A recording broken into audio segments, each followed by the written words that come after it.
I found my initial inspiration for writing the score that became the Lord of the Rings Symphony in the words of Professor Tolkien. Over the 4 years I spent composing the piece, his book was always open upon my desk. Tolkien's book has been translated into 40 languages in the last 50 years, and it's one of the most well-loved pieces of literature from the 20th century.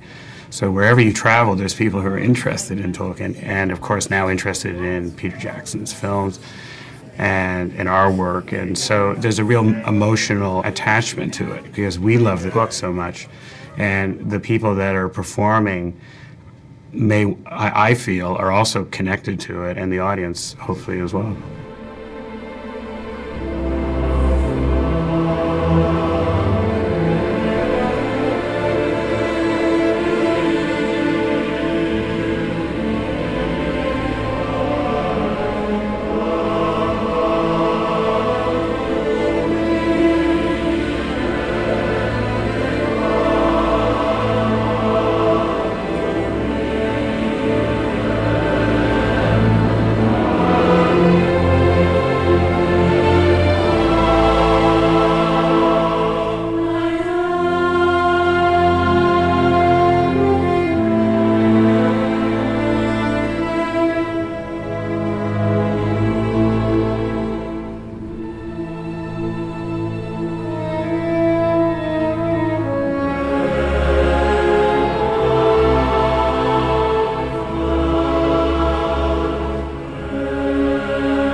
As I travel to different cities to perform the symphony, there are hundreds of people involved in the performance.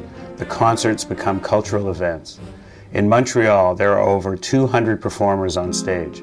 There is the Montreal Symphony Orchestra, the Grand Choir and Children's Choir of Montreal, the parents of the children, vocal soloists, production team, all played a part in producing what becomes a community event.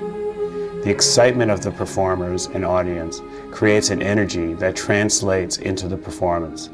That is the fun of taking the piece into different cities. Each place has its own spirit.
The screenplay of Peter Jackson, Fran Walsh, and Philippa Boyens, along with the visionary images created for the film, inspired everyone working on the project. In the case of The Lord of the Rings, everybody working on the films came together. It really was a true fellowship, and I would say the major theme of the work was friendship and fellowship. The movie is a sum of all of our individual efforts, creating something more than we could have on our own.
You're many dwarves, you're thousands of souls, and it's very rough and it should be very primal.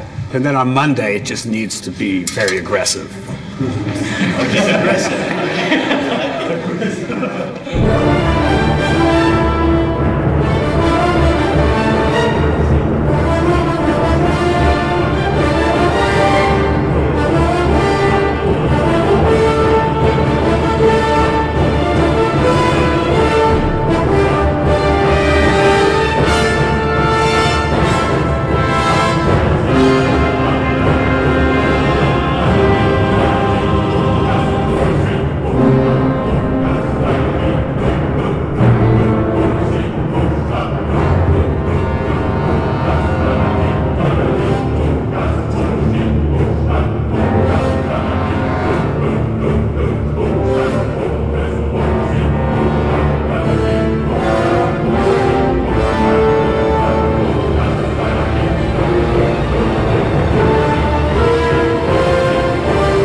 Performing the Lord of the Rings Symphony in a concert setting allows the audience to enjoy the music from the films in a unique and personal way.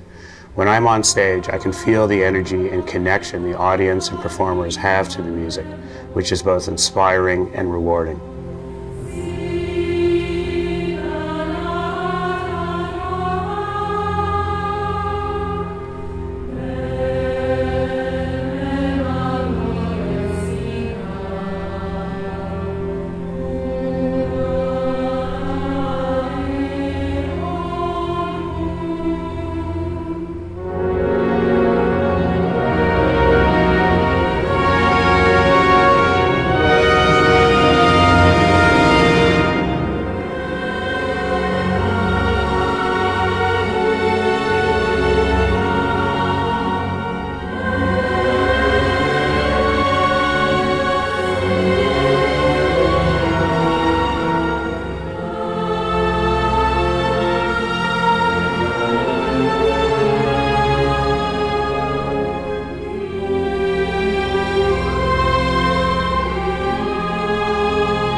The Lord of the Rings is considered one of the most complex fantasy worlds ever created. In writing this, Tolkien shows contrast between cultures. The music for the elves is scored primarily for women's voices. Rivendell was created to show a place of higher learning and timelessness, whereas Lothlorien is mystical and exotic. For Isengard and the orcs, there was a 5-beat rhythm played on steel plates, Japanese taiko drums, and metal chains on strings inside a piano. These sounds emphasize the industrial might of Middle-earth.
The breaking of the Fellowship is a very emotional part of the Fellowship of the Ring. It tells the story of the tragic death of Boromir, Frodo's decision to go forward with the burden of the ring, and Sam's courage to stay with him.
For Gollum, who was once a hobbit, I wanted to bring an instrument along from the Shire. I used the cymbalum, a relative of the hammered dulcimer, to represent his slinking, warped way of moving. It has an agitato feeling, a quivering, which felt right to me for Gollum.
Playing the music from the films in a concert form naturally evokes the imagery from the movie. We thought that by using the illustrations of Alan Lee and John Howe, we would be able to enrich the program as well as show imagery that people may not have seen before. They are beautiful to look at, and when you hear the music, it takes you back to the scene in the film.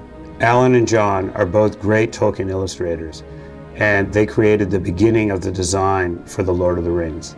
Most images are pencil drawings, but there are also color plates, and these illustrations shape the visual look of Tolkien's world in Peter's film.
The Lord of the Rings films tell a story, and the music describes the world surrounding that story.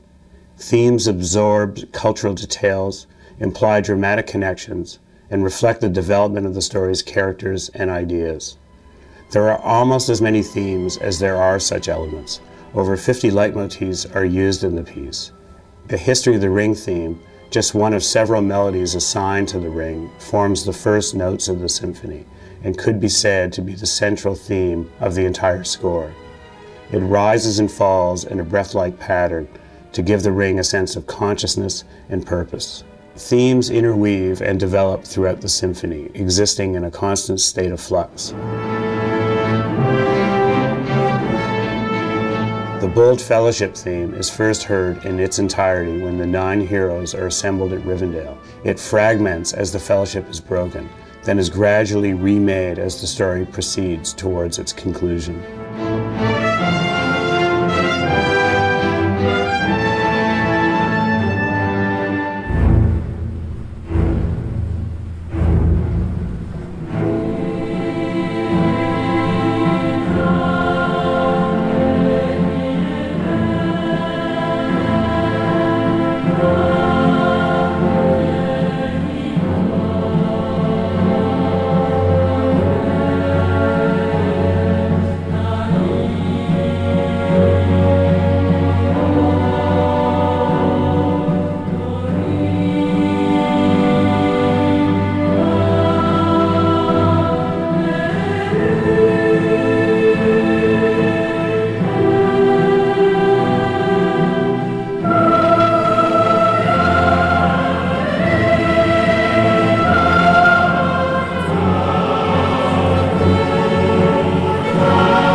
This is a concert piece based on over 11 hours of music that I wrote for the Lord of the Rings trilogy.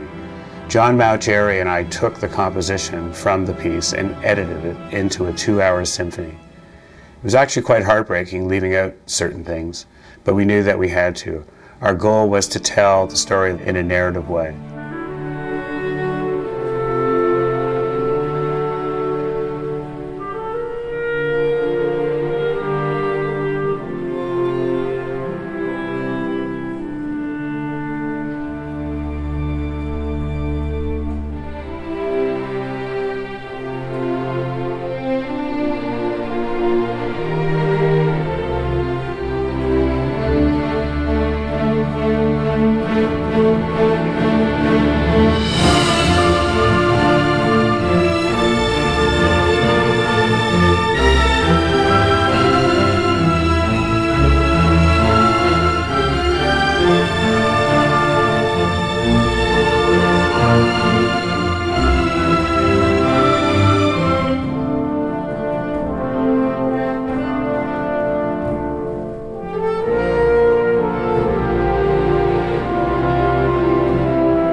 The essential thing is that we're dealing with a high level of musicianship. The coming together of myself as the conductor and the orchestra and the chorus, that all happens very quickly. It's only like in a day or two, and then the concert.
of the singing in the symphony is using all the Tolkien languages, Quenya, Sindarin, which is the Elvish, and Andunaic. There's Black speech, there's Dwarvish in Moria, there's Old English as well in Rohan. So by using the languages, I shaped the symphony actually to the 6 books of the Lord of the Rings trilogy.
The architecture and structure of writing the piece is such that moment by moment, bit by bit, you knew you were going to reach the iconic moment when the ring was going to be destroyed.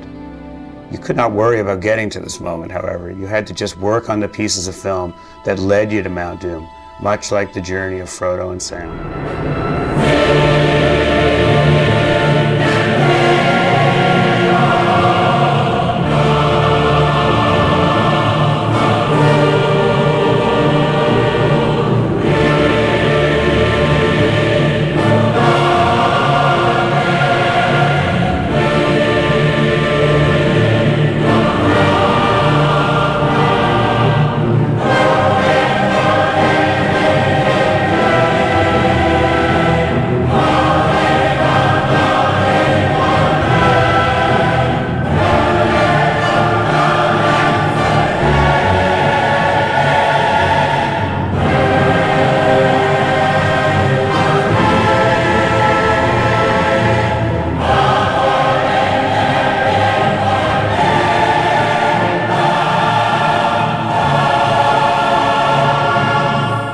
Though the symphony is a modern work, I composed it in a 19th century structure to give a sense of history. Middle-earth is 5,000 to 6,000 years ago. Peter and Fran and I wanted to create the feeling of opera in The Lord of the Rings and let the music play at the emotional heart of the story. Gestures and movement in the story and the music were created to reflect the beauty of classic opera.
As the hobbits have evolved through their journey, I also wanted to show a sense of evolution of sounds.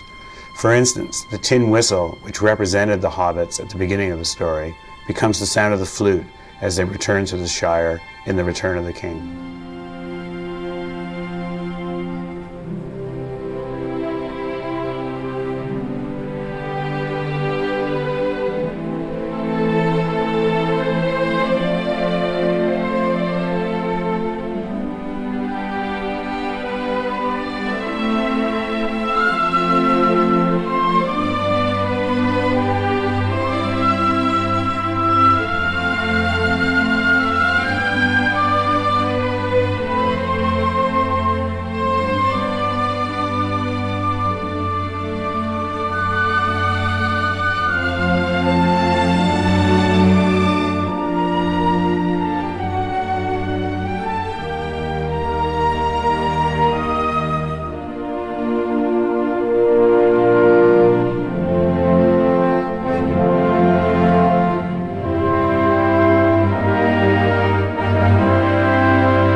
Back in front of an audience is a fantastic feeling. So much of the music from Lord of the Rings has been recorded in recording studios with London Philharmonic. Part of it was done in New Zealand with New Zealand Symphony Orchestra. Choruses from Covent Garden. So much of my work has been writing. So to come onto a concert stage and play the music, it's really just for the sheer joy of playing music.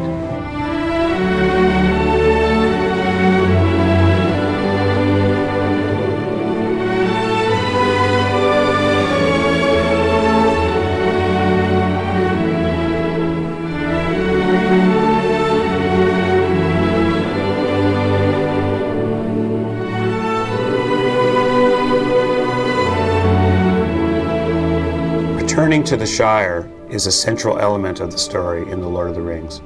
It's about Frodo and Sam and saving the Shire and all that's green and good. Throughout their mission, they have longed for and dreamed of returning home. Seeing the hobbits return to the Shire means that the ring has been destroyed and that they have accomplished their mission.